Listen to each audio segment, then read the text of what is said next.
Um giro de informações do Fluminense neste vídeo da Central. Eu sei que a maioria não queria nem saber do Fluminense no final de semana. Eu tô aqui para te atualizar das últimas notícias do Flu. Deixa o seu like, ative as notificações, porque o nosso rival pode ter reforços contra a gente na quarta-feira pela Libertadores. Então deixa o seu like, ative as notificações e inscreva-se no canal se você ainda não é inscrito. Eu quero começar falando do Ignacio. O Fluminense divulgou no press kit do jogo contra o Botafogo que ele iniciou os trabalhos de transição. Então ele está fazendo um treinamento à parte com os preparadores físicos antes dele começar a treinar com bola juntamente com o grupo. A transição, alguns trabalhos com bola, alguns trabalhos físicos, né, para ir recuperando a forma física para depois, né, ir para os trabalhos com o grupo aí, né, aquela coisa de competitividade de treino, de movimentos bruscos,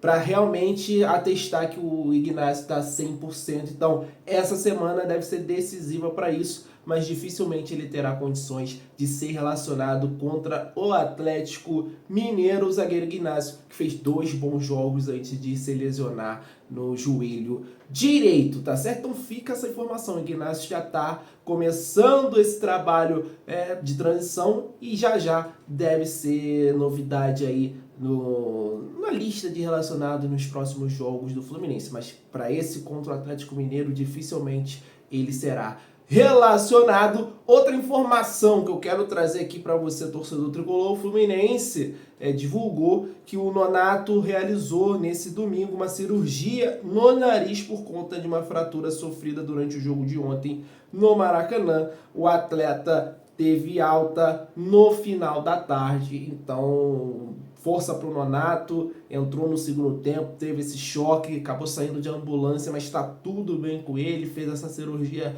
no nariz e vai se recuperar aí até voltar, né, a jogar com a camisa do Fluminense. Deve usar aquela máscara, né, o pessoal até brinca falando que a galera fica parecendo o Zorro e atrapalha um pouquinho a visão, né. Eu lembro do Victor Osimhen do Napoli usando muito essa máscara na temporada passada europeia, então a gente deverá ver o Nonato também mascarado nas próximas aparições dele, fotos de treino, nos jogos que ele for relacionado. Mas aqui fica o desejo de melhoras à saúde do atleta, que foi uma pancada bem forte realmente, e que ele consiga se recuperar totalmente. E outra informação muito importante, que a gente fez um levantamento de dados aí, é que Vilmar Roldan será o árbitro de Fluminense e Atlético Mineiro e Fluminense na Arena MRV, tá, gente? Ele foi o árbitro que apitou a final da Libertadores, que o Flu conquistou, e também apitou a vitória do Fluminense sobre o Colo-Colo em Santiago neste ano. Histórico completo aí do Vilmar Roldan: 9 jogos, 6 vitórias do Fluminense, 0 empates e 3 derrotas. E a curiosidade fica que 8 das 9 partidas foram sem o mando do Fluminense. O Fluminense venceu 5 e perdeu 3. Então, dados interessantíssimos aí de Fluminense e Vilmar Roldan. Últimos 2 jogos que ele apitou, o Fluminense venceu 2-1 no Boca na final da Libertadores e 1-0 sobre o Colo-Colo fora de casa. Os dois foram sem o mando do Fluminense, mas a final da Libertadores, você sabe muito bem, foi no Maracanã, era mais do que a casa do Fluminense. Mas contra o Colo-Colo lá em Santiago, o Fluminense venceu por 1-0, também apitado pelo Vilmar Roldan. A gente conheceu muito bem ele na final da Libertadores, muito tempo de acréscimo, deixa o jogo rolar, não dá qualquer faltinha. Então o time do Fluminense conhece bem a peça. Teve jogo dele essa temporada contra o Colo-Colo, final da Libertadores. A maior parte do elenco conhece o árbitro, então tem que estar ligado para chegar na quarta-feira, conseguir fazer um bom jogo e entender o critério da arbitragem para a gente se dar bem mais uma vez. E tomara que seja um resultado positivo. Ainda não teve empate, né, em jogos do Fluminense com ele apitando. Eu tô fechado com o empate aí. O empate eu já tô aceitando na quarta-feira, mas fica aí essa informação. O árbitro será Vilmar Roldan. Vou mandar um abraço aqui para a galera que tá acompanhando nossos vídeos diariamente. Um abraço pro Nelson de Ceabra, na Bahia, o João Dalmiro, Tupissaguara, Minas Gerais, o Márcio Cardoso de Itaboraí, o Boni Luiz de São Gonçalo e o João Luiz de Pouso Alegre, Minas Gerais. Muito obrigado. Deixe o seu like, ative as notificações, torcedor tricolor. E claro, continue assistindo a Central Fluminense. Se você ainda não é inscrito, pô, inscreva-se aí, cara. Dê essa oportunidade para a Central para a gente bater 50 mil inscritos. Link aí no comentário fixado. Clica, segue a gente lá no WhatsApp. As últimas notícias de forma simultânea. As últimas notícias do Fluminense para você acompanhar com a Central Fluminense. Não perca essa oportunidade. Gente, o Gabriel Milito se pronunciou sobre alguns jogadores que estão lesionados, estão de fora do Atlético Mineiro e se podem ser relacionados contra o Fluminense. Olha o que falou o técnico do Atlético Mineiro depois da boa vitória do Galo contra o Bragantino na Arena MRV. Poupou vários jogadores, o Paulinho nem foi relacionado, o Hulk e o Gustavo Scarpa entraram no segundo tempo. Fica aí a informação, ó. Vamos ver como chega a Saravia. Alisson já vai trabalhar com o grupo pela primeira vez com normalidade. Otávio não chega, Zaratio não estará disponível. Temos que ver como o Vargas vai estar. Revelou o Gabriel. É difícil, com exceção de Alisson, que o resto dos jogadores estejam disponíveis para um jogo decisivo. Outro que pode ter alguma condição é Saravia, mas o tempo está muito curto para a gente tomar essa decisão. Meus amigos, o Atlético Mineiro também tem os seus problemas. O Saravia tem sido um destaque ali na lateral. A gente viu que jogou o Bruno Fux improvisado contra a gente. O Mariano, ele tá naquele processo de fim de carreira, fim de ciclo, né? 38 anos, já não é aquele Mariano de outros tempos.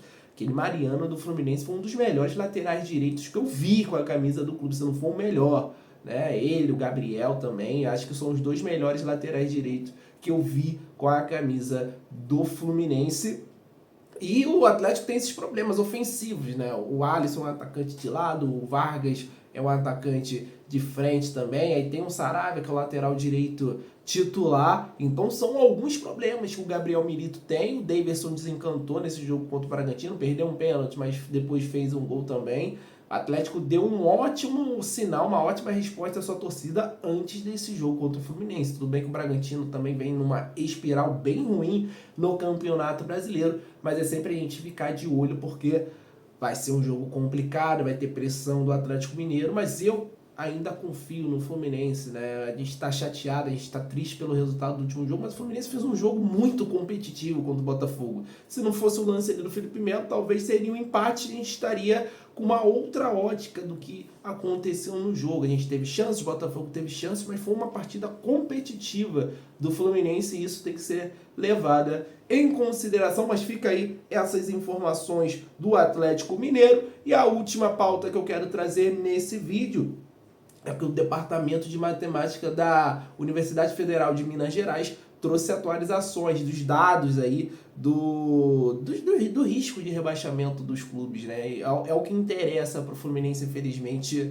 no momento. Então, confere aí, ó. O Criciúma, 15º, 29 pontos, tem 32% de risco de rebaixamento. Vitória, 16º, 46%. Corinthians, 47%. O Fluminense, 40%. Pô, o Fluminense tem 18º. Por que o Fluminense tem um risco menor? O Fluminense tem um jogo a menos contra o Atlético Paranaense. Em caso, se o Fluminense vence esse jogo, ele fica fora da zona do rebaixamento. O Vitória e o Corinthians têm todos os jogos feitos do campeonato. Então isso também é levado em consideração. O Cuiabá tem 82% de risco de rebaixamento e o Atlético Goianiense tem 98%. O Atlético Goianiense já está virtualmente rebaixado para a Série B de 2025. Então tá aí esse panorama. O Fluminense ainda está nessa luta difícil. Eu tenho a certeza que a gente tem condições de sair dessa situação, de realmente engatar uma série de vitórias, mas os últimos jogos foram bem decepcionantes para o torcedor tricolor, e isso que ficou.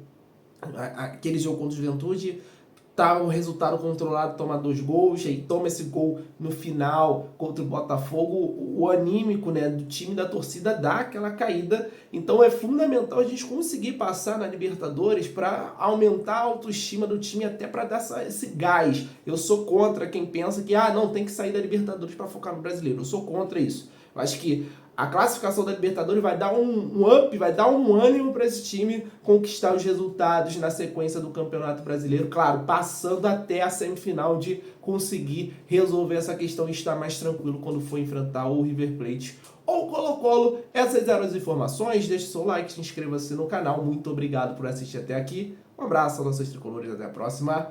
Valeu!